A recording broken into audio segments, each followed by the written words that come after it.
Ready? Fine, ready. I'm going to have one more burp and then we'll be... I'm going to force it, sorry. We're good. We're good.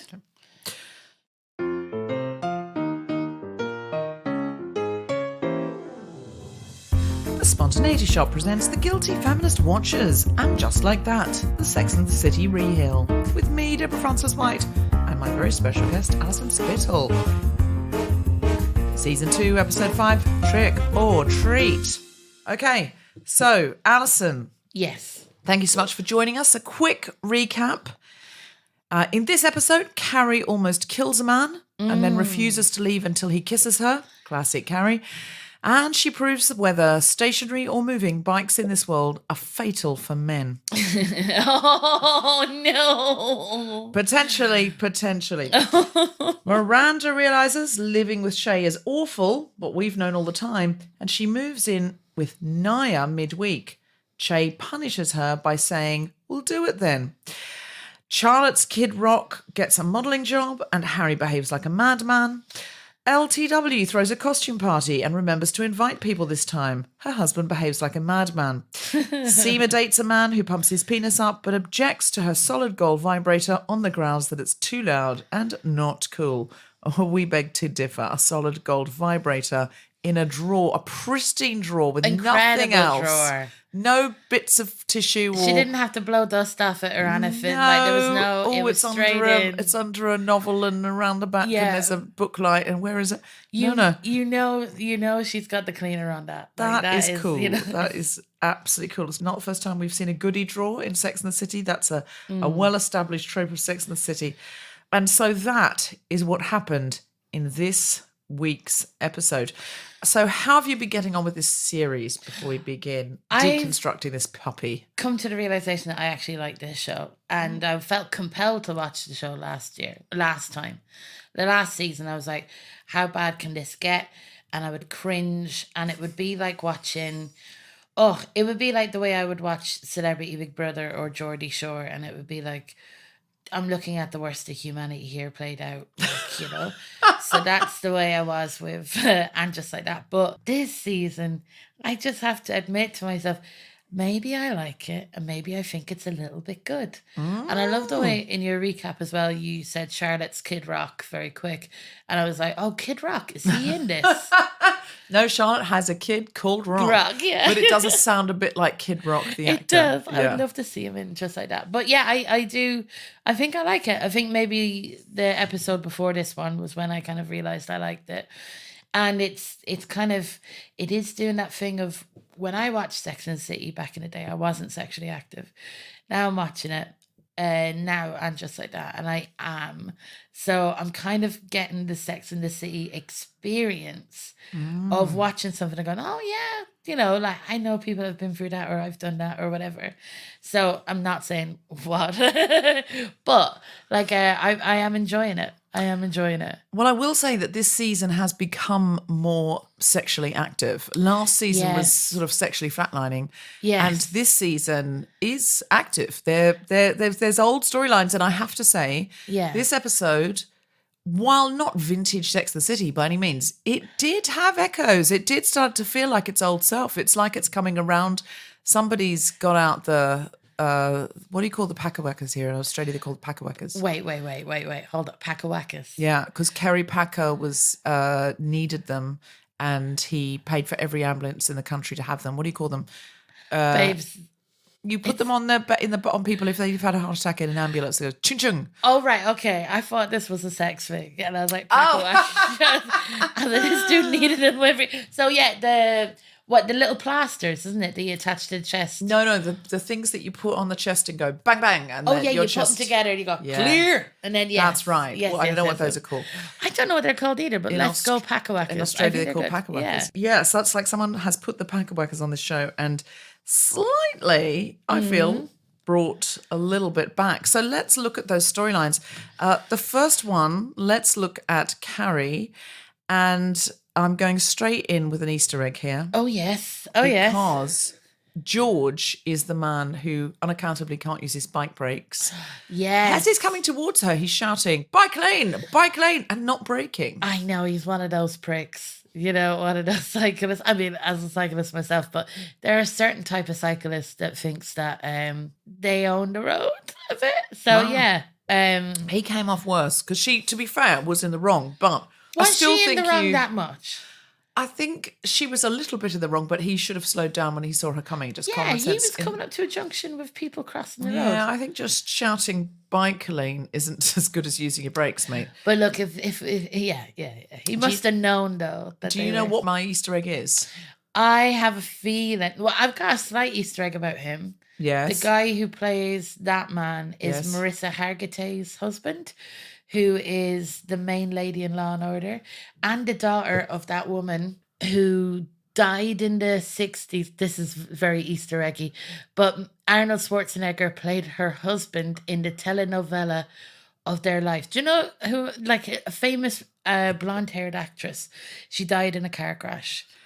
I don't know who that is. Okay, I bet your Easter egg's better than that. No. In the words of Samantha, ding, ding, ding, ding, jackpot, in as Okay. much as it is about that actor and all of the things you're saying are accurate. Beautiful. But when have we seen him in Sex and the City before? Oh God, I bet he's. I don't know. I can't. He's not a big character, so I presume No. he's just like He was in one premature scene. ejaculating onto someone. What a great guess. Yeah. No, he tried to prematurely ejaculate. Oh, but yeah? It was too premature for Charlotte because she'd just had her heart broken. Do you remember when Harry left her and wouldn't come back? Oh yes. Where did she go to try and meet men because she was so lonely and sad? God. She'd recently become Jewish, so she went to This is. I don't know, mate. I'm not gonna get the synagogue had a Jewish singles night, Right. And Was it called Single Gog? it was not called Single Gog, It but should be. I mean, should it be? It's amazing that pun wasn't made back in the day because they I feel loved it's a their very puns. Sex and the City. It's such a Sex and the City. Yeah. From and she'd go such. It would be in the voiceover. She'd go from synagogue to single gog. So Charlotte Yes. there was some mums at the synagogue trying to set their sons up with Charlotte. Oh. And there was a chap called David. She dated, I think, a couple of guys that were gay, or they said, oh, my mum's trying to set me up, but what Right, she doesn't yeah. know is I'm gay. And then someone set her up with a guy called David who was absolutely perfect. Perfect in Sex and the City terms, i.e.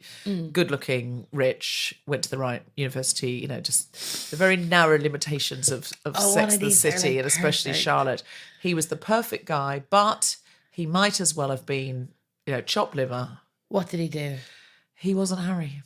Oh, And that's she lovely. said, and then she said, I'm really sorry, I just can't get over the breakup. And he said, well, do you want to go have sex anyway?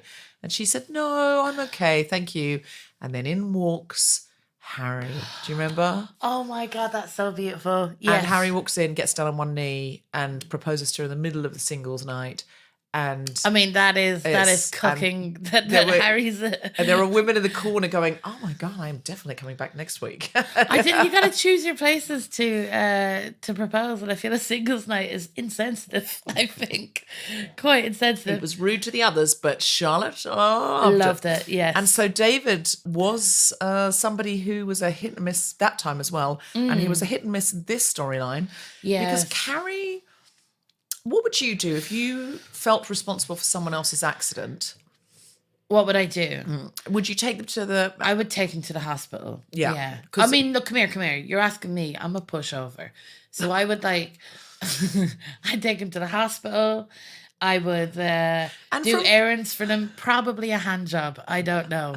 I would. Well, he couldn't do his own hand job. He broke his wrist. Exactly. That's why I would help the guy. And from pushover to pushed over. Yeah.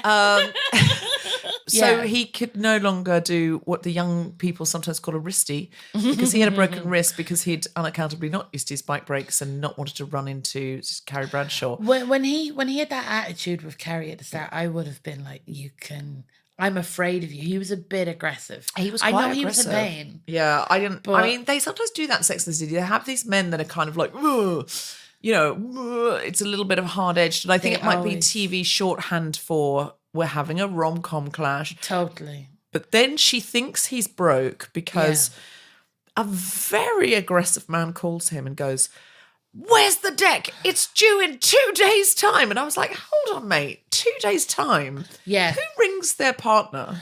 I have 2 deadlines that I'm way over with, and I'm triggered by that man. I Yeah, was like, really triggered. I was opening up Final Draft. But if you and I were working on a project together Yeah. and we were meant to be meeting at the BBC Yeah. and I was there and it was you were half an hour late and I thought, oh my God, we've been waiting for this meeting for ages. It's with the head of comedy. I can imagine at that point when you're going, Alison, where are you? Oh my God, shall I just go on without you? Oh no. And being panicked. Yeah. 2 days before, if you promised me some pages, I might ring up and go, oh, how's it going? Is there anything I can do to help? What I would Yeah. not do is ring up and go, where are you? We've only got 48 hours to go. Why are you not I know. here?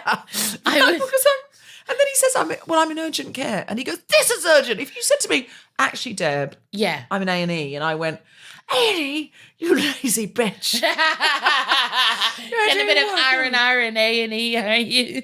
Like, yeah, he was too much. That man needs to, like, for his own Frightening. health as well. He's going to do himself an injury. These people are not young anymore. You know what I mean?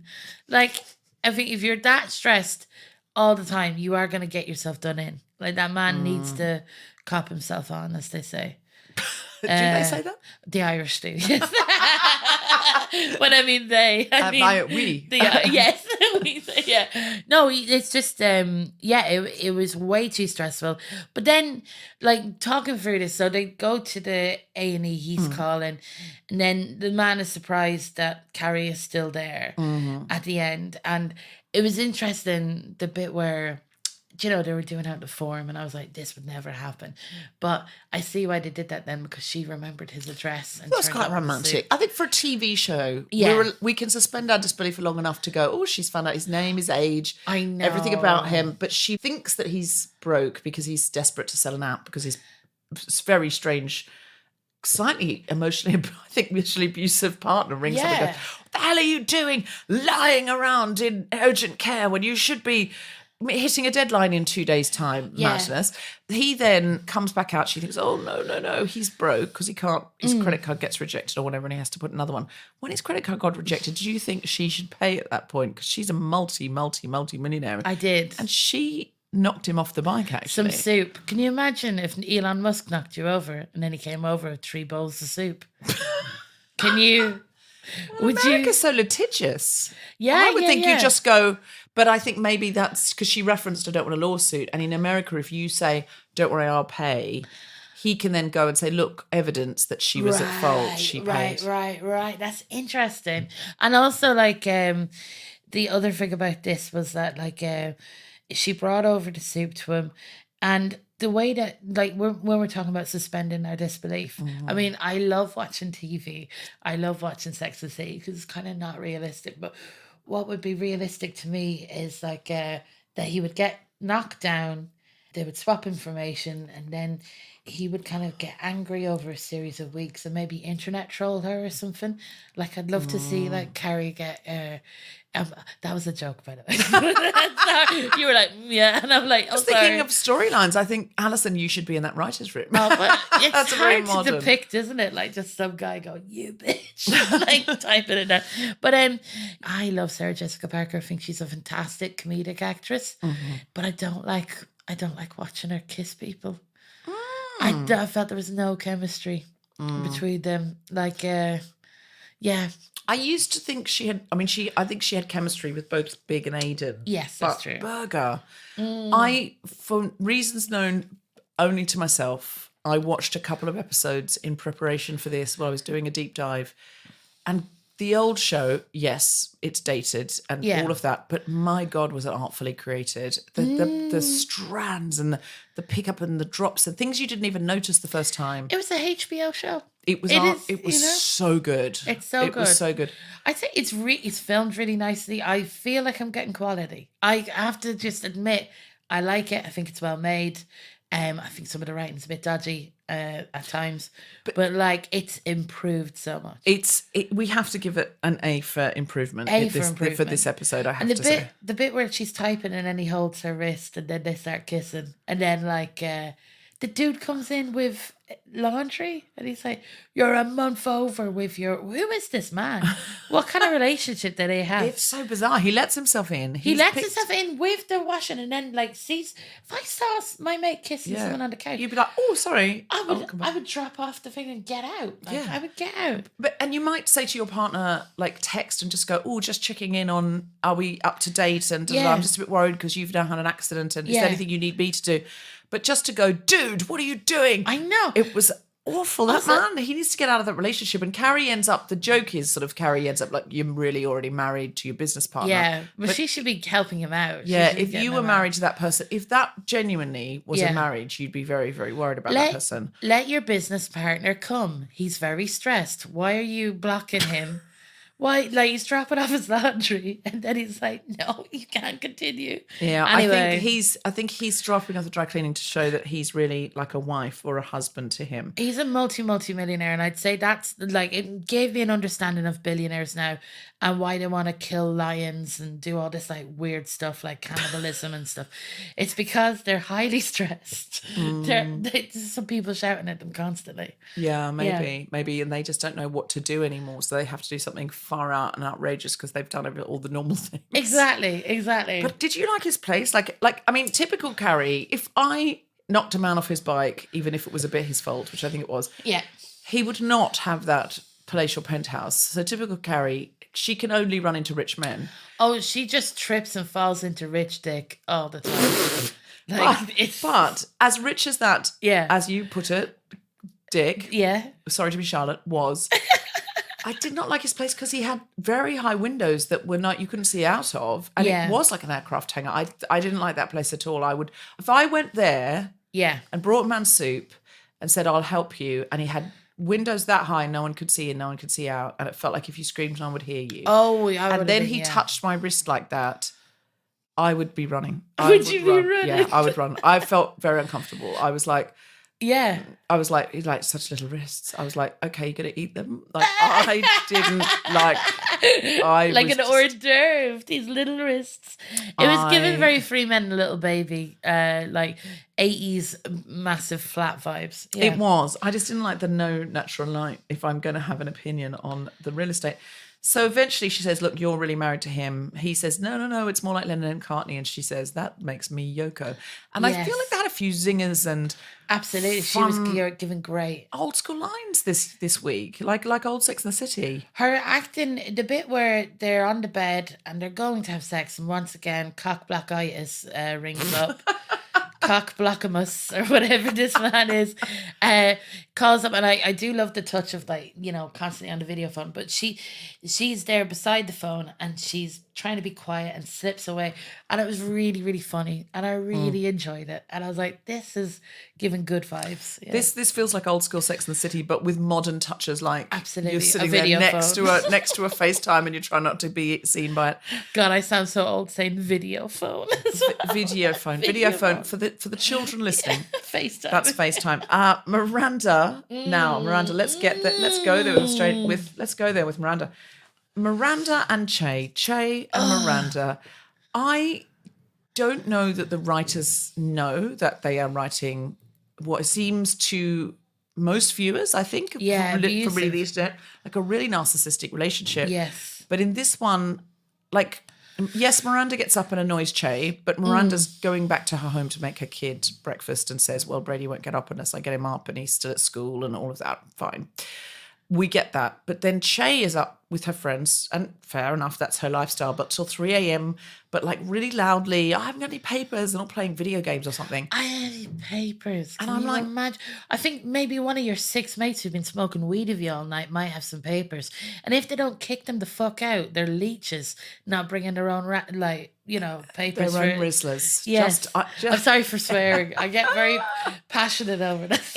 It just felt like a really strange scene where one will understand why someone else is working, and if if Che's like, I don't know. Comedians kind of only really socialise midweek, don't That's they? true. Actually, that's very true. Not and to it's be- Che's flat and all of that. Fine, whatever. But you know that your partner is up at a crazy time. It's a You bit would strange. Be like, It felt a bit strange, but okay, we'll accept that. It's a television show. We get it. What the writers are trying to signal there is one's up early, one's up late, and they're Yeah. stepping on each other's toes and no one's getting any sleep. We get it. But then Miranda is talking to her friend Naya. Naya Yes. says, oh, well, look, my husband's left and there's a spare. You can crash in his The music room. music room, yes. Everyone in Manhattan's got a music room, well known.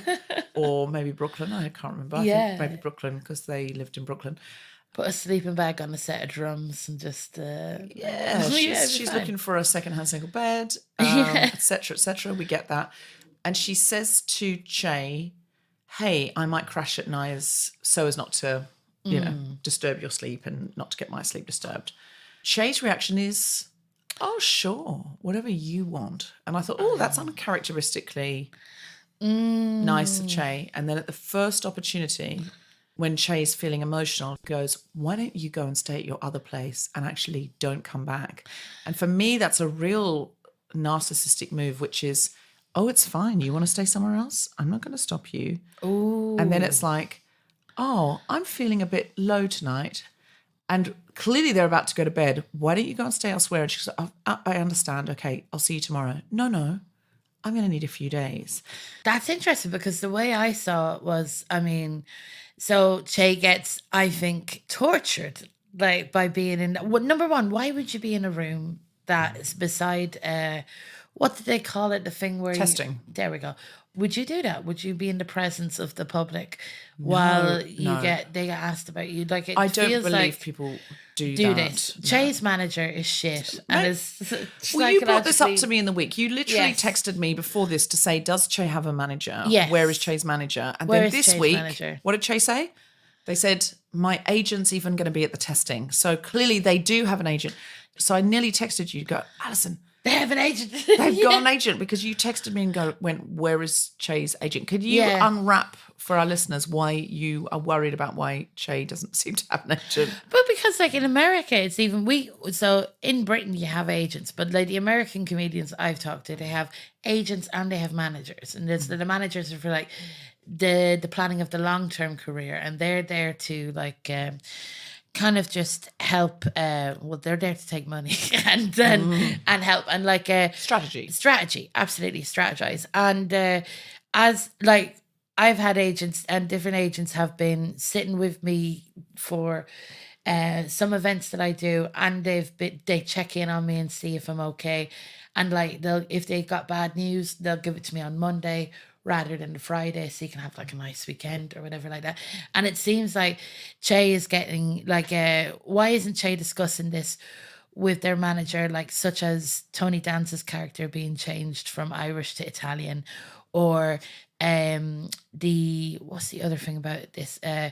Like the manager should have said, you don't have to go into testing, I'll go into testing, and then they give that information back to Che. But they give it more tactfully. Oh, way more tactfully. That wouldn't even be mentioned that people didn't like them. I don't know anyone who would personally do testing. Now, I'm not saying no one's ever done it. I'm not saying that's impossible. Yeah. I'm implausible. I'm saying I don't know anyone who would do it, because no matter what, you are going to hear things that are going to get into your head. Oh, like that can never get out again. Yeah. And it just could be some person just going, I didn't like their personality, or they're not for me, or I don't like the way they look, or something like that. And Totally. they're being encouraged to just say everything that's coming out of their head.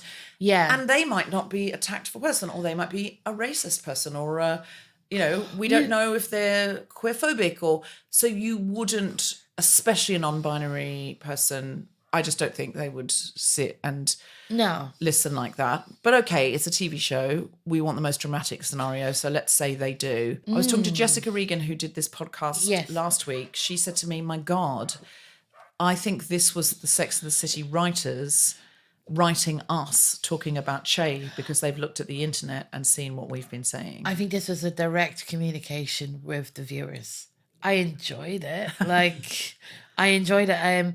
With the Che thing, it's like the other genderqueer person that was in the testing room kind of just said everything that I felt about Che. Like it felt like a dad joke, like boomer jokes, and it's maybe Che's not supposed to be that funny. You know, maybe Che's not supposed to be like. Wouldn't that be a? I'm really sorry, Alison, because You're fine. What the listeners can't hear is that my bra strap got twisted, so I tried to subtly undo it at the back and twist it round because it was just annoying me so much. Yeah, look, you can keep it off, Debs. It feels like a real Samantha move, this. It's just like I'm taking my bra off under my dress at the table. And podcasting at the same time. Yeah. She can do it all. She can do it all. It's more like Rachel, you know, when Rachel tries to take her bra off with one hand to attract the guy that is shopping at her, using her personal shopping services. I've basically done that. I've taken it off with You've one taken hand. it. It's fully off now. Let him free. Annoying. Let him free. Che, before I'd be like, this is crazy. This stand-up comedy is not that good. And why is this person so confident about stuff? Like when they're doing stand-up, it feels like as it's been said several times before, like doing that Uber joke and then thank you, good night. No one would ever end it like that. The way you put it to me this week was the writers do not respect stand-up comedy. No, they don't. And I don't blame them. Like, I think... You're a stand-up comedian. I know, but I'd say one of these writers must have gone out with a stand-up comedian because we are getting read to filth, especially this week. I think stand-ups generally, not like, I think to a degree, we're a bit self-involved. We think our job is incredibly important, right? When, like, it's as important as any other job. But we, you know, like every waking hour, I think about stand-up. Everything is about stand-up. My whole social life is stand-up comedians. My whole life is built around it. And I wonder what that must be like for someone to go out with someone with that. Like, I've never thought of this, but as a stand-up comedian myself, I've just realised we're also self-involved. We haven't realised that what they're parodying is Miranda's partner is a stand-up comedian. And it actually doesn't matter what kind of stand-up comedian you're dating, your experience with them will be, it's all about them, my taping, my job. I want to be in LA. Can you please come and support me? Oh my God. Why aren't you wearing earplugs? Do you know? That was the answer to that. Jay was mad at Miranda for being awake from their friend's noise. So, like, yeah, we are... Oh my God, I think you're right. I did come to a realization today. I was like, maybe I'm wrong. But you know, sometimes when you watch something and it annoys you so much and then you come around to it and then you're like, oh, they were trying to tell me something. And then 20 minutes later, you're like, nah, it's just bad. So I'm at the stage of like feeling like I have a realization that it must be the kind of like absolute psychological warfare of going out with a comedian. Because when, like, come here, we do jokes about our partners. We definitely do jokes about our exes. Like, that's must something be... they've not covered yet. They haven't had her doing a set about Miranda. I can't wait. Like, I think it's probably going to end badly. They're going to break up and then Che's going to do a whole set about Miranda. Yeah. I think that wouldn't that... that would be good. That would be good. But like, yeah. So yeah, I think that's the thing with Che. And I have to say as well, the bit where Che said, oh, you can you stay at someone else's tonight? I kind of get it as a bit of a like, because Miranda was trying to reassure her by going, they can all eat shit. And sometimes when you're like, because they must be spiritually broken from that experience of sitting in at the testing thing, to have someone get angry on your behalf and you're in the stage of having a lull and just wanting to like be depressed and someone's angry on your behalf, it becomes frustrating. So I do see, but I when you talked about the like the kind of like you feel that you can be away from me, you can be away from me from a little while, that's interesting as well. But when my watching of it was that Che was like, Miranda, you're being annoying and I'm so self-involved. This is the worst thing that's ever happened to anyone in their life. When Miranda's child is suicidal and there wasn't that much mention like between Che and Miranda about Brady, which is a bit mad. Che doesn't seem to have asked about Brady at all. Like at the time, their first response was simply, well, you ruined my whole big family scene. I mean, unbelievable. And Che is like, it's taken me 46 years to know who I am. Yeah. All right, fine. Takes a lot of people a long time to find out who they are. Like, you're not the only person that is, like... Yeah, well, Miranda's older. Miranda's in her 50s. Yeah. And Miranda's obviously taken a long time to find out who she is, or at least who the side of herself, she was married to a man in a very conservative job, and she's finding these other parts of herself in midlife. And also, like, Che was married to a man before. Like, I don't know why there's a bit more understanding from Che. It's all like, oh, these other people you have in your life are superfluous because I'm important because I have to go out to LA to do a pilot. Like, they are a very selfish, horrible individual. And I don't care how good at fingering Che is. Like... Because they must be the bomb, because of the last season.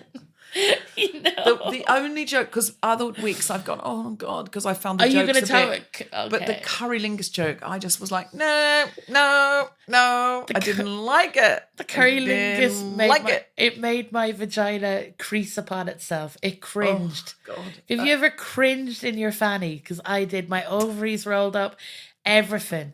Currylingus, and they were sitting on that for a while as well. They were sitting on you that can for a while. tell that they could not, because there was no other reason for that scene. And again, not to go on about it, but in the old Sex and the City, all of those strands would have been linked. So if they were having a hot meal, there would be something hot in one of the other scenes, and those themes would be linked. Yes. So we would see that heat would be one of the themes of the episode. They wouldn't just do it just gratuitously to have a currylingus joke, because there was no other reason for it, and it just seemed like copycat Sex and the City rather than Sex and the City at its best.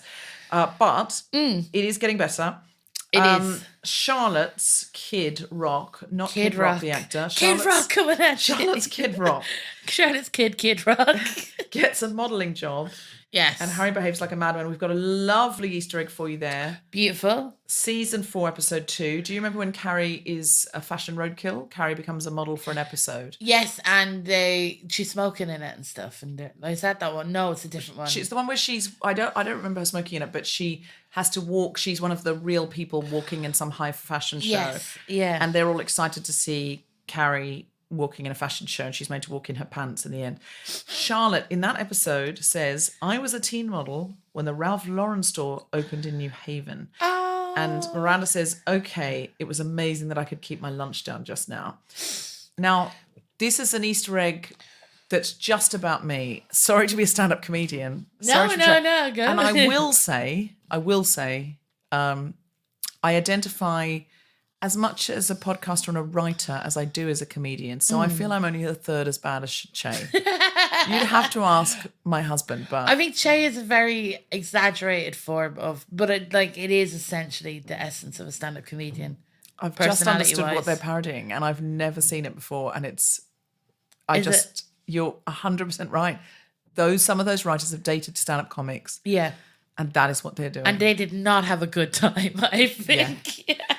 Do you remember Katie Brand's sketch show, Katie Brand's Big Ass Show? I do, yeah. There was a character. Do you remember James Lance in Ted Lasso? He's good looking, independent. Yes. In Katie Brand's Big Ass Show, he played Jesus. And it was Jesus as a stand-up comedian. Sounds pretty fun. It was definitely Jesus as a stand-up comedian. Jesus and James Lance. So this is combining. Great. Is that your dream shag? James Lance as Jesus. And the stand-up comedian bit would put me off, but I'm up for the Jesus it's bit. Definitely because Katie dated stand-up comics, because he'll have done the Sermon on the Mount. If you go back and watch, there are probably clips on YouTube, but James Lance as Jesus, he's just done the Sermon on the Mount, and he comes off and he goes, what do you think of it? What do you think? Like a stand-up comedian about, what do you think of my set? And it was Jesus' girlfriend. So Jesus' girlfriend would go, yeah, no, babe, you were great. I just thought you were really great. And he would be completely into what she was saying until she stopped talking about him. And then he'd be like, oh, I'm just going to go off with my friends. And he would go off with the disciples, who were the other comedians. Wow. And they would be like cheering him on as he was walking on water. And it's so true. It's Jesus as a stand-up comedian. Tom, just my producer Tom, is also my husband. Yeah. Not to be a cliche of a stand-up comedian, but am I as bad as Che? I haven't watched enough, but I'm sure it's... The answer is no. The answer is no. Exaggerated portrayal of someone who is totally unlike you and your stand-up comedian friends, all of whom I find charming and adorable. And And psychologically, we're all doing fine, aren't we, Tom? So, like, Oh my God. Among the most well-adjusted people I've ever met. Okay, all right. I feel the answer was just no, because you've heard us talking about it. So even if you haven't watched enough of it, I feel you do know. But I think me shouting the answer is no is probably not in my favour, because it's exactly what Shay would say. I feel, yeah. Shay yeah. would go, Miranda, the answer is no. No. Because we think we're introspective because we talk about stuff, but it actually just all involves us. It's fine. Do you know what I mean? It's fine. We're fine people. Like, we're just a bit, up our own arses. A little bit of the old navel gazes. Yeah, because we're going to try and be funny. I barely feel like that, really. Okay. It is what they're parroting, though. Oh my God, it's genius, Alison. You've cracked it. We could not understand. We were like, why are they writing this character? Why can't Miranda have an exciting new queer lover? Yeah. And have the things that she used to have with Steve, or that Carrie used to have with Aidan, but without this character being like taking her over. She's left her job. She's just seems to be nothing like her old self. And it's like, they're parodying what it is to date a stand-up comedian. You are a genius, Alison. Thank you. And now I've told you you're a genius. Do you feel 25% more like Che? Oh, I absolutely do. High? Yeah, genuinely. I'm going to do a special. And you're going to end with the worst Uber segue in the world. And just go, it's enough. Yeah. Just drop the mic. Exactly.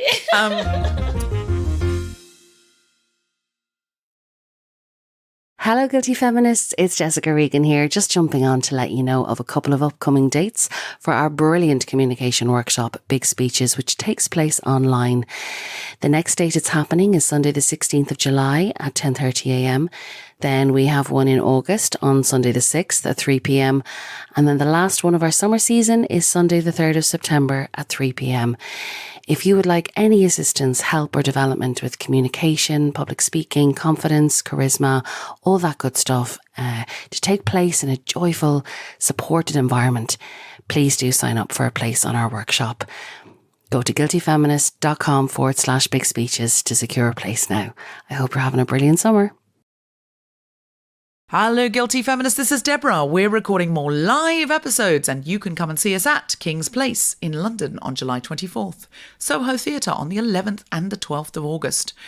We're live from Chichester on the 21st of August, and we're recording episodes of The Guilty Feminist and Global Pillage at the London Podcast Festival on Saturday the 16th and Sunday the 17th of September. For tickets to any of these, go to guiltyfeminist.com and click on live shows. I'll be in Chichester because I've written a play called Never Have I Ever, which will be on in Chichester at the Festival Theatre at the Minerva for the whole of September. It stars Alexandra Roach, Amit Shah, Greg Wise and Susan Wokoma. And it's about money, sex, power, feminism, politics and running a restaurant. For tickets, go to cft.org.uk. That's cft.org.uk. They're really going fast, and I'm not just saying that. You can also get ad-free episodes via Patreon, Apple Podcasts or Acast Plus. And if you're passing iTunes or Spotify and you wanted to leave us a 5-star review, or even you wanted to go there of your own volition, we would love you forever. It really does help other people find the podcast if you follow and if you review. And now, back to the podcast. So moving on to Charlotte's Kid Rock gets a modelling contract. The Easter egg that is... Yeah. It's the Ralph season Lauren, 4, Ralph Lauren in New Haven. Sorry, I did promise an Easter egg that was all about me. Such a comedian. I once lived near there, and I have been to that. That would have been my local Ralph Lauren. Not that I was buying amazing. Ralph Lauren, but yeah, I would have been hanging out at that store. In the very place where Charlotte would have modelled. Yeah, not in the same era, but I like to think Yes. that I probably passed Charlotte when she probably went back there to buy some kind of... I was probably walking past the shop to go to the Starbucks. Yeah, where I her could afford essence is something. there. Yeah. And I thought, yeah, exactly. So this is a singular Easter egg, which is, I was like, New Haven. Anyway, Charlotte is very excited about this. What did you think about this storyline? I thought it was a nice bit of Harry and Charlotte kind of goofery and business. Goofery in business. Goofery and business, yeah. Attorneys at law. Yeah, exactly. It was about like Harry obviously wasn't happy about this and was warning him, and it's kind of like that Rock. Well, Rock's a teenager, so I was gonna say Rock's very flighty. Like Rock gets distracted by a lot of stuff. Every episode, it's kind of like a different aspect of their personality, but that is being a teenager, isn't it? So yeah, I love Charlotte's optimism. I love that she got excited about it and that she fully supported Rock. I like that Harry.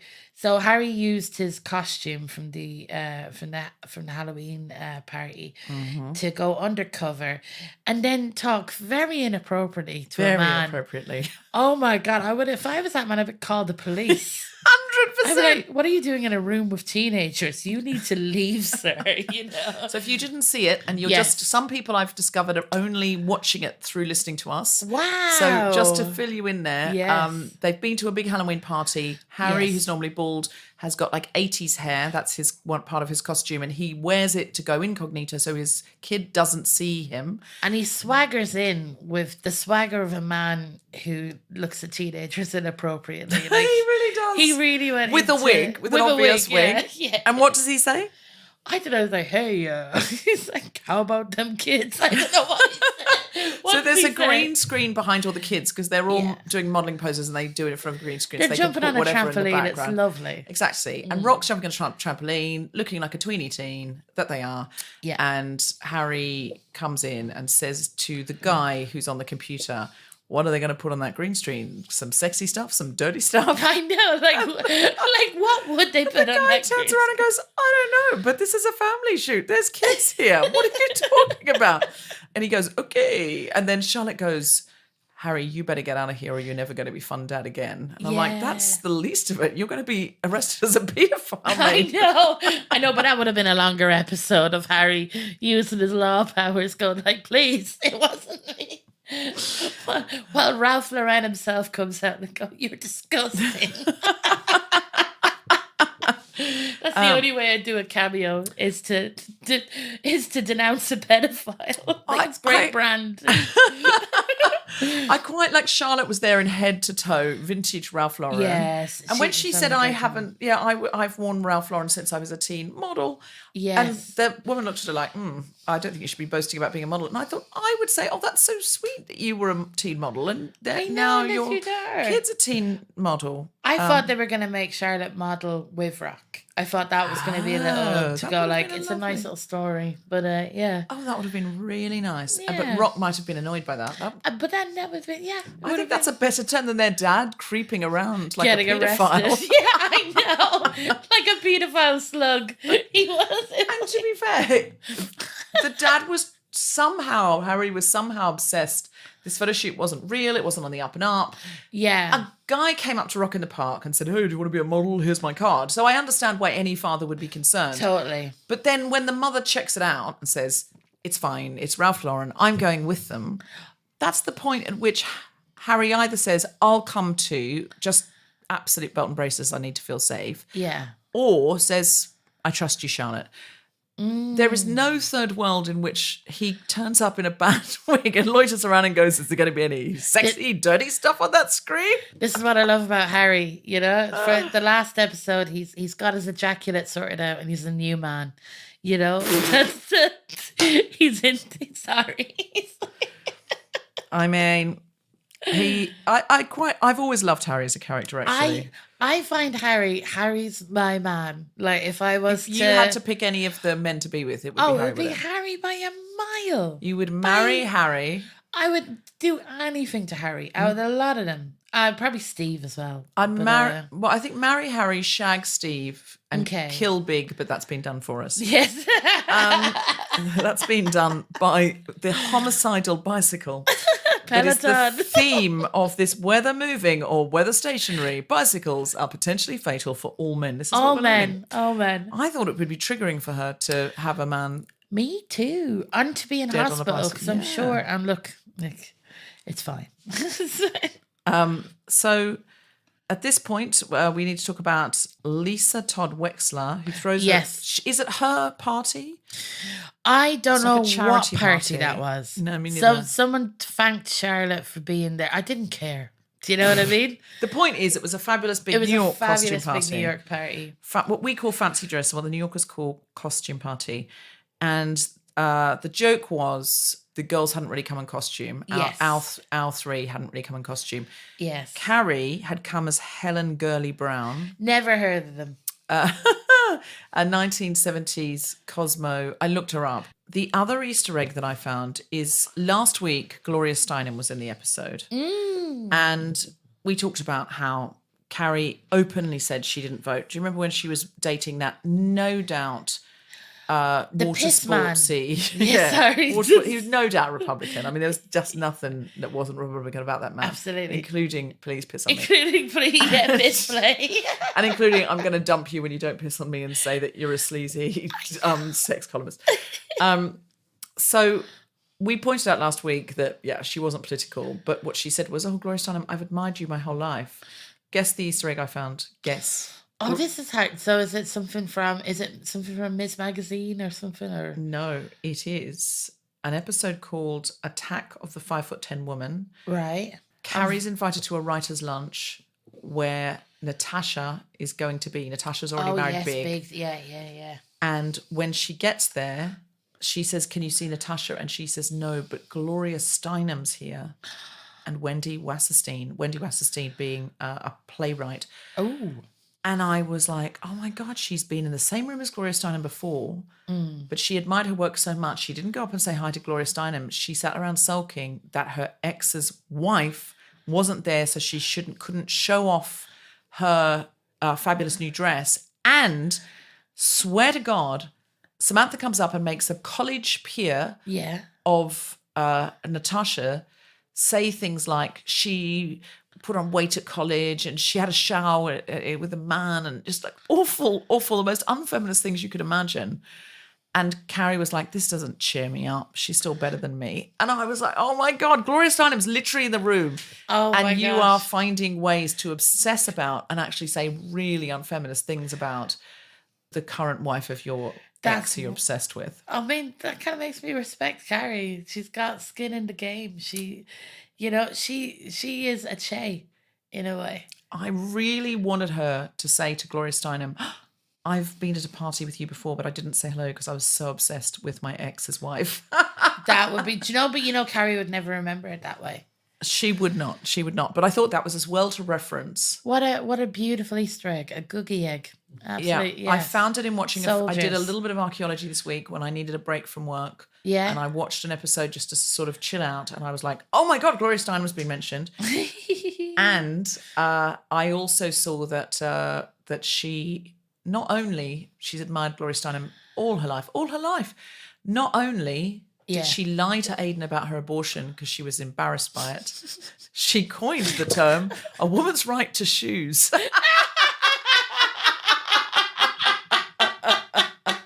That's how much she admired Gloria Steinem. I cannot. Why did Gloria Steinem agree to do this? She's love the it. original guilty feminist. She's the original guilty She's a feminist. guilty feminist. She's the original guilty feminist. I mean, I love that Gloria Steinem did it. I really, really do. I thought Gloria Steinem was fantastic. So that's just a little wander down last week's lane because we had to go via Helen Gurley Brown, who I do think Carrie's probably admired all her life. Yes. So we're at this party. It's a big party. Yes. Fortunately, they've remembered to invite people this time. Because last week they forgot to invite everyone. And Lisa's dancing with Anthony. What a lovely Anthony is an absolute star. He is underused. He just fizzes up the screen. I love it. Yeah. I want the Anthony spin-off. Oh, absolutely. Just the way he says every line is so endearing and funny. And he says the worst things in the funniest voice. And I love him so much for his terrible, terrible, terrible mind. I know he is a terrible mind. I'd love to see, I'd love to see I'd love to see the work practices at this bakery that he has. Oh my God. He's a great boss. He's a stand-up comedian in real life. Is he? That makes sense because the line delivery is very good. He's very good. He's so funny. So he's dancing and with Lisa Todd Wexler. And Lisa Todd Wexler, we're going for another Easter egg. Oh, go on. Her husband is becoming what? George Washington. but well, that's the costume. But IRL, Oh, the reason he doesn't like her dancing with another man it's so some publicly. sort of like officer, isn't it? What was it? City. Control. Now, I thought that's what it was. I thought it was city controller. What is Now, Brits won't know this. I didn't know this. I mean, some Brits might. How rude of me. I'm ignorant of this, so everyone will be, I'm assuming. Yeah. But to us, it sounds like city controller. Yeah. I looked it up. It's city, because I knew there was something weird about the way they're saying it. It's city comptroller. Comptroller. Where have we seen a city comptroller, someone else running for city comptroller in Sex and the City before? Is it Pissman? Yes! Oh, wonderful. What a beautiful Wonderful. circle. That Easter egg makes the shape of an Easter egg, comes all the way back round, baby. Beautiful. City comptroller is what the urinating Republican, Wonderful. what he wanted Oh, wow. to get. We don't know if he got it or not. We'll Probably if he gets comptroller, and then we'll see like is it Jonathan? Oh, we'll see John Slattery. That's the name. Yeah, of the John actor. Slattery, who then was in Mad Men. Yeah. Oh, incredible! Like he just gives him like an empty office. He's like, I've been here for 30 years and I've destroyed everything, and like that would be so brilliant.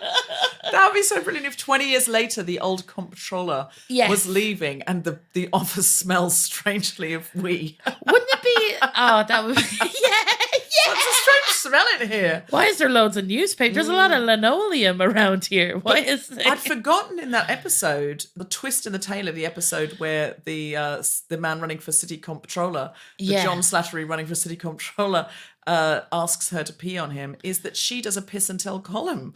Where Yeah, a she piss writes- and tell.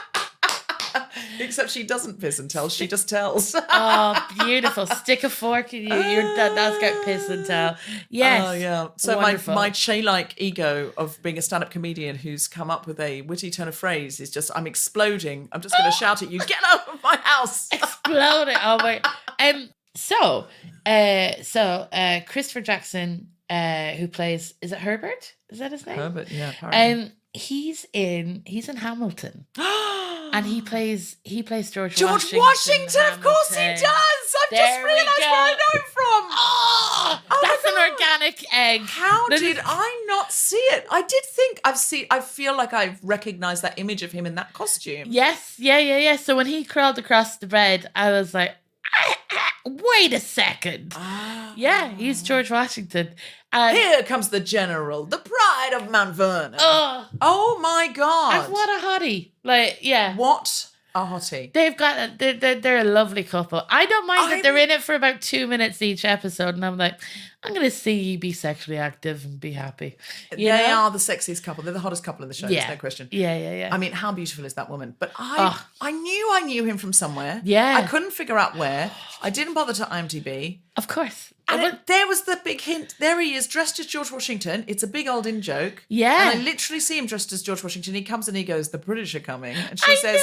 that's Paul Revere. And he goes, yeah, but the president didn't say anything funny with coming in the title. It's wonderful. It's That's a so wonderful old school bit of, Sex and the City. and it's great. It's great. But she says, you might be running for comptroller, but you don't get to comptrol me, because he's trying to Yes. worries about his image now. And he's like, well, they might see you dancing with another man and think Yeah, thoughts. I feel like that he must have been stressed over something else and just said that to her at the party, because it feels like it feels it's like a very out thing of that he character. very out of character. Yeah, but still But, yeah. not cool and good to nip it in the bud. Look, he can talk to me any way he likes if he puts on that wig. It's fine. You know. There's Yes. one final storyline that we really absolutely have to cover. Oh. And that is Seema dates a man who pumps his penis up. But Yes. objects to her gold-plated vibrator on the Of grounds course that it's it's too loud and gold-plated. not cool. Yeah. Tell me, have you ever had a man object to a vibrator before? No, you I see, think men usually like it, but don't they? Because they kind of think, it takes the labor off, doesn't it? Yeah. You know what I mean? And they like, don't like work. and like, there's chemistry between them, Seema and this dude. He's like a gin salesman. They meet each other in a very high class bar of a hotel. So I think they must be going back to his hotel room, because he has. They're kissing on the bed for a while, and then he says, "I've got ED," which, if I'm being like, I was like, ED, like, this is wow, they're really going into. And then he's like, erectile dysfunction, and he took out a pump. She's like, yeah, it's fine, like, you know, Pump up the jam, baby. pump up the jam, Bump it up. up, yeah. And it's like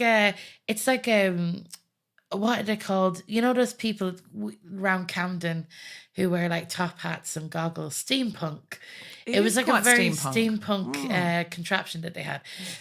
So many questions. Number one, if you have erectile dysfunction, and it's going to be probably swimming in erectile dysfunction with that dating pool, you know, like not in a, you know, it's like, Yeah. I don't think it's anything to be ashamed of, but it must come up. So it doesn't come up. It's the opposite of what it does. Yeah. You know, it must be it's there. it's going to happen. Why wasn't Viagra an option? Like, Maybe, why did I don't know, maybe he doesn't like to take it and it lasts too long or something like that. Maybe he prefers this more natural homeopathic remedy. because a natural and like if so, like why not go, look, I have to use this contraption.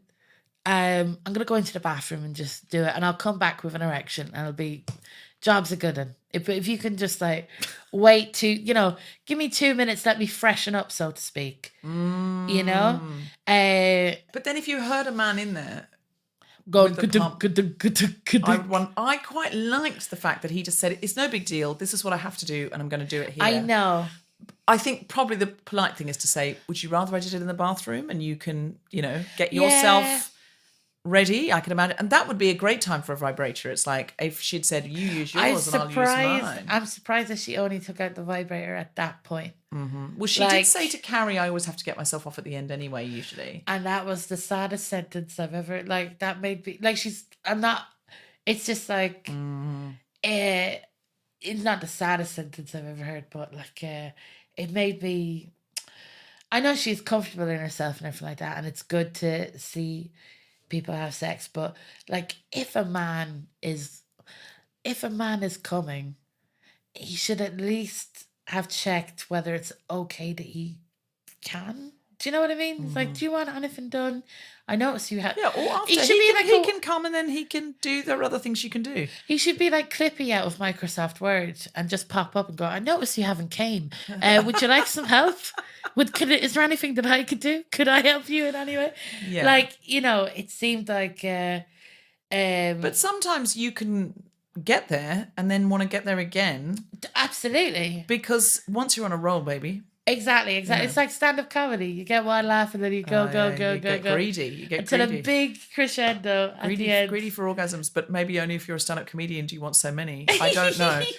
But she gets up this, it's either a gold-plated or solid gold vibrator. Ah, it's wonderful. It was very her. But I think the generous lover thing to do is go, oh, do you want to, you know, like, I'll, you know, because it might feel different if someone's using it. Do you want me to help, or do you like doing that on your own, or I'll, you know? Yeah, sex toys should be treated like colleagues. It's like, have you met Brian?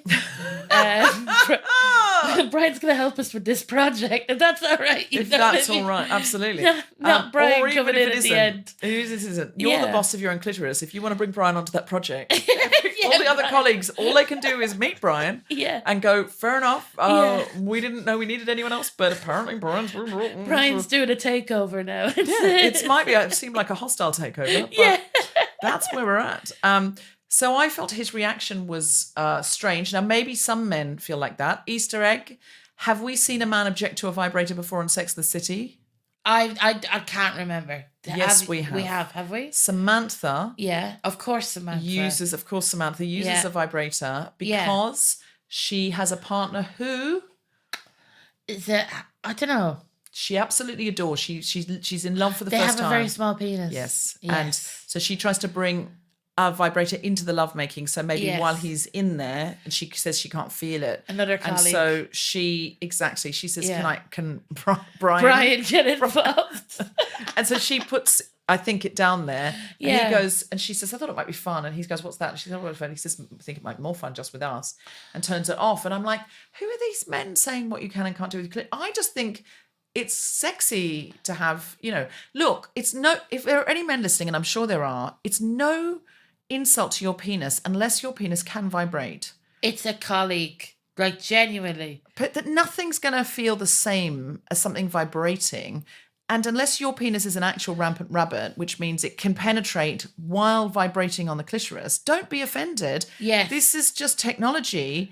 you use a car, you go and get tap water out of the tap, you use, Google Maps. This is so true. It's just technology that has made the experience augmented. And if a woman wants to, or anyone else with a clitoris, or anyone else who just enjoys a vibrator of any sort on any part of their anatomy, Yes. then maybe don't make a big deal of it and enjoy watching her take care of herself. Or if you don't enjoy that, just go, oh, I might leave you to it, but have a good time. There's nothing more like off-putting than someone being like cripplingly insecure that they have to go like he walked off like such a baby pulling up his pants.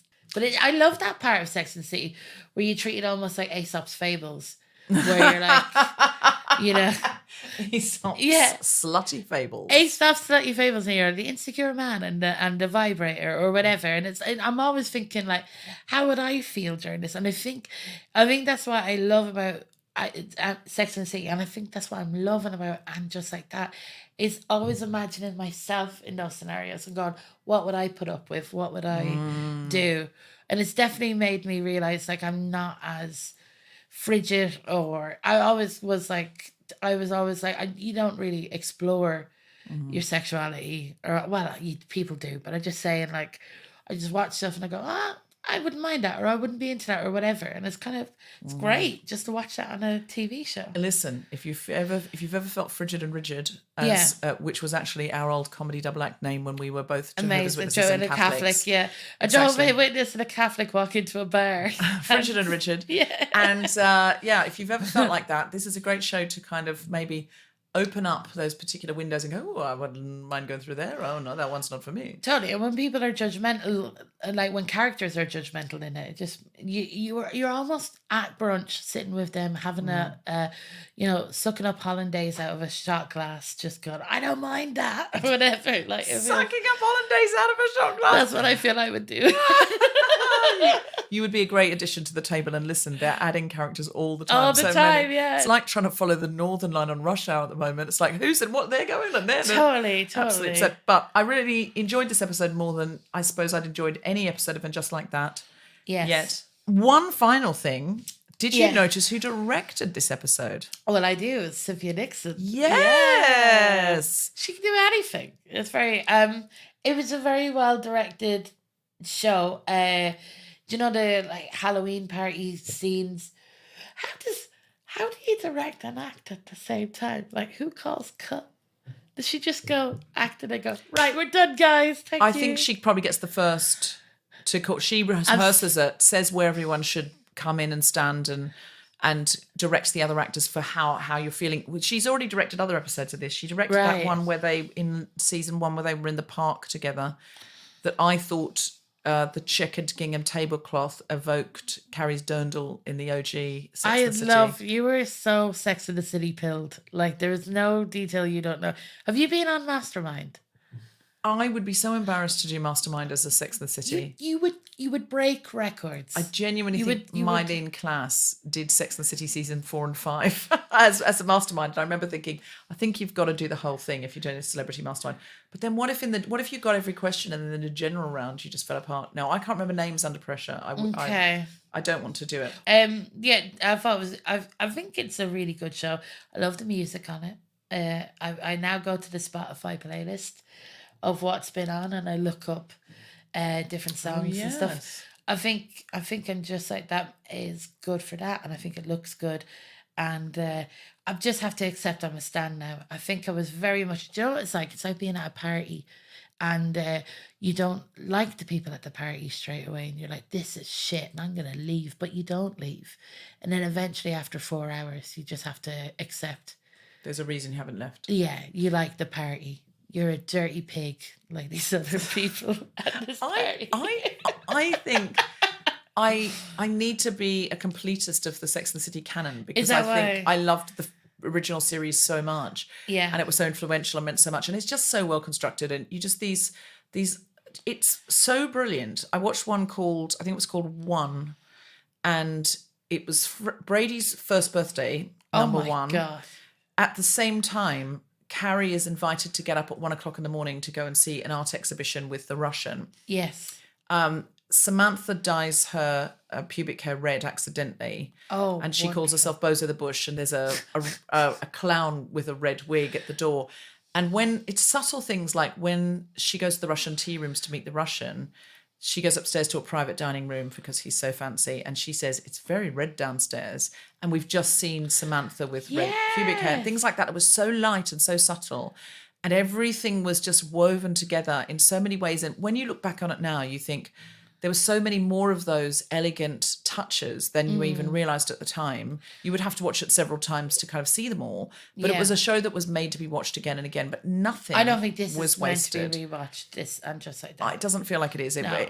Because things like Anthony saying to a guy, "Oh, I know you from the gym," i.e., I've had sex with you in the sauna. Yeah. And the man just going, "Well, this is my wife. You haven't." What was happening there? But Do it you doesn't think pay they off. met? Do There's you think they? It doesn't pay off. Nothing happens because of it. It's just a random moment. It's like a slice of life moment, but that's never what Sex and the City was. Yeah, and I love that. I love the way he had his hand out, like grabbing. Like it was I thought it was a cool little thing, but I was thinking, did this guy actually meet him and has a wife and was like, shut up? This guy is occasionally cruising. Yeah, But didn't want to admit that in front of his wife and didn't want to bump into Anthony, so pretended he didn't know him. But I would have liked to see at the end that guy walk into the sauna and Anthony see him there, or like I would just like some little payoff. I knew it. Exactly. Yeah. Because they were just always, from Aesop's slutty fables to Aesop's slutty tables. And then you'd go in and there'd be a Greek themed restaurant where Samantha would be trying to give someone a hand job under the table or something. It just, every single thing paid off. I do want to see a bit more of Anthony. In like if we're able So to much split, more. yeah. So much more. Like Stanford's gone. Like that, I want to know how he's feeling and everything. And am I wrong to? It's never been mentioned that his husband has left him and gone to Japan for no reason. Yeah, I think that was a sad ending. I think they should have let Stanford die. They really, really should have, because the actor died. because then it would require more time to be taken away from Che, and they were amazing.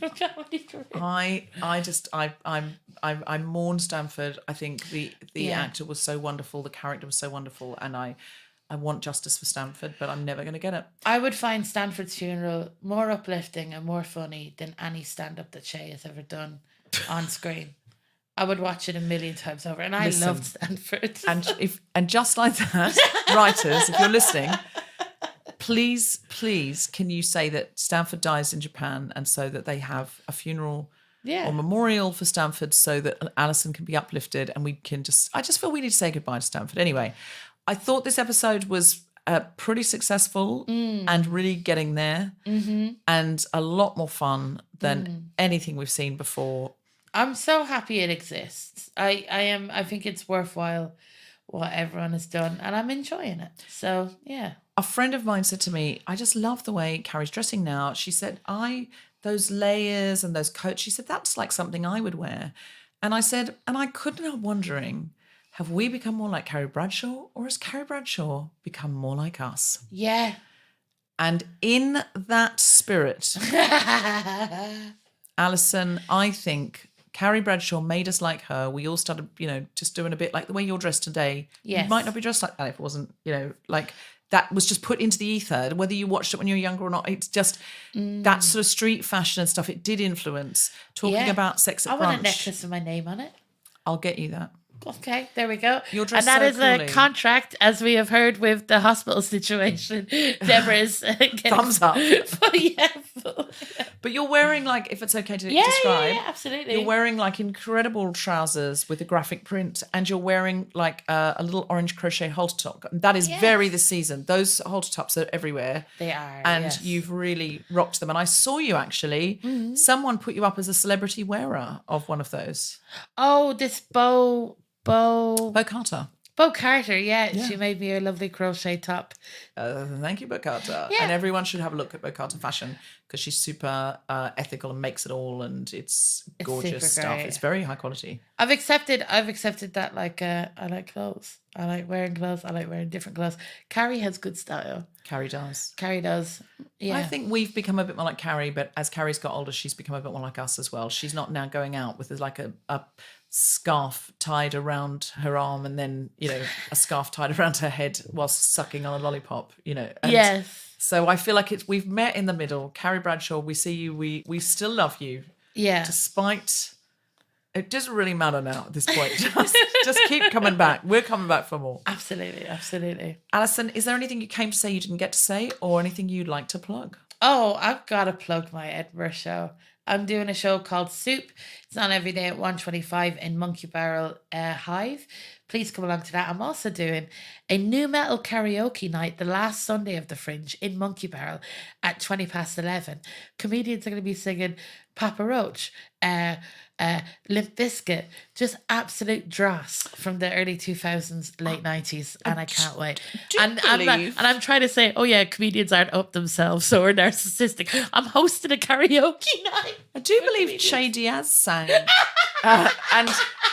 and at a night where they then asked Miranda. They then told Miranda, "I'm off to LA." Do you remember that? Yeah, I do. I'm living my best. I've ordered a T-shirt. I've ordered a Che Diaz comedy concert T-shirt. Have you? Yeah, it's coming in time for the Fringe. I'm going to wear that about. Absolutely love I that. really, really can't wait. Absolutely love that. I think you've really nailed what they're parodying. I feel so clever. You're the only one in the world who's realised it, and this episode is going to go viral because of you. Absolutely. And then I hope that you tell your partner you need a couple of nights alone. Oh, look, I think, yeah. I think all stand-up comedians partners, we need to set up a charity for stand-up comedians partners that they can get a break. Maybe we can open up a Butlins for a weekend and just let them have fun, be free range, run around, talk about themselves for once, not have to hold on to the emotions of comedians. I do feel like Simon might be a bit of a Steve. Oh, absolutely. Yeah, I feel like Simon's very Steve. You've bagged yourself a Steve. I'll hold on to that, Steve. No well, Che. Until Che comes along and Simon will be just absolutely doing chin-ups, punching a punching bag. Yeah, while I leave my best friends piss themselves when they're ill, and I'm just in the kitchen with Che. If only that comptroller had been there when Carrie wet herself in that bed. It's all he'd wanted. I was thinking that. They were just there at the wrong place. I bet he was watching that. I bet John Slatter was watching that going, yeah, baby. You have been listening to The Guilty Feminist Watchers, and just like that with me, Deborah Francis White, and my very special guest, Alison Spittle. The producer of The Spontaneity Shop was the long-suffering Tom Zielinski, husband of Che Diaz. The Guilty Feminist is part of the Acast Creator Network. Just like that is on Max in the United States, Sky Comedy, and now in the UK. See you next time for episode 6, Bomb Cyclone, which very much sounds like Che's involved. And can I just say, on my Instagram, I've just put a picture of Tom when I met him, looking so hot and Britpop. Oh, let's see. So if you can have a little look at that, I will. and I want you to leave this in, Tom. Look at that. What, Tom? I know. You're a smoke show. Holy shit. I know. And holy shit. I know. And he's wow. He's morphed into more of a John Slattery type. And you can follow at Tom Zielinski on Instagram, because at the moment he's doing his pocket squares, but as reels. So you get a little bit of music and you see what pocket square he's wearing today. He's totally morphed from Britpop hot into John Slattery. But, my God. and I will be clear about this, he's not once ever asked me to pee on him. I'm still waiting, maybe tonight's the night. And Thank you so with much. that, over and out.